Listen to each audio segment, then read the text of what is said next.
fungsi kedudukan dari pemerintah pusat, fungsi pelayanan, fungsi pengaturan, dan fungsi pemberdayaan. Nah, ada lagi? Nah, silakan. Baik, kami dari kelompok 3, kami membahas tentang kedudukan dan kewenangan pemerintah daerah.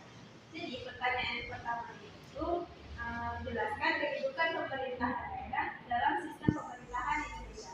Jawabannya, kedudukan pemerintahan daerah menyelenggarakan urusan pemerintahan berdasarkan asas otonomi dan tugas perpaduan dalam rangka negara kesatuan Republik Indonesia atau disebut dengan NKRI. Yang kedua, sebutkan contoh urusan pemerintahan yang menjadi kewenangan pemerintah daerah, kabupaten, atau kota.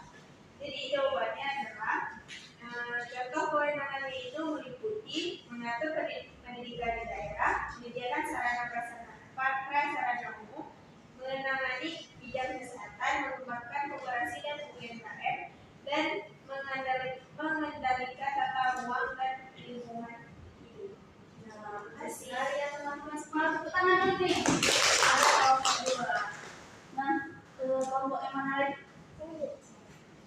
Nah, jadi kami dari kelompok 2 itu membahas tentang kewenangan dan tujuan pemerintahan pusat. Mana pertanyaan pertama itu sebutkan dan jelaskan kewenangan pemerintahan pusat dalam pelaksanaan otonomi daerah. Jadi jawabannya kewenangan pemerintahan pusat meliputi perencanaan dan pengendalian pembangunan nasional, pengelolaan keuangan negara, pembinaan sumber daya manusia dan alam, serta konservasi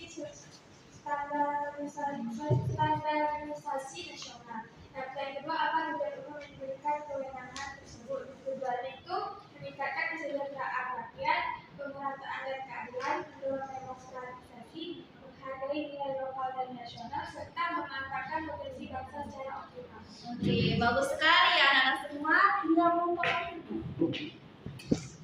Baik, di sini kami kelompok 4 membahas tentang indikator dan sikap aparatur pemerintahan. Yang dimana pertanyaan pertamanya, apa saja indikator keberhasilan pelaksanaan kewenangan pemerintahan daerah? Jawabannya, indikator keberhasilan.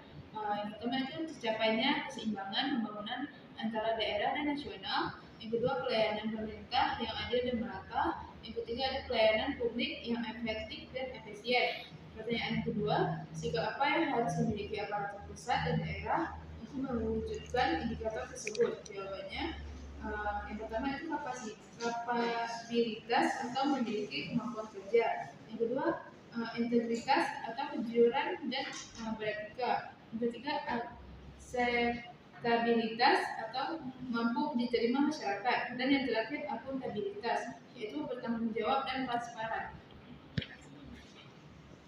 Nah, baik.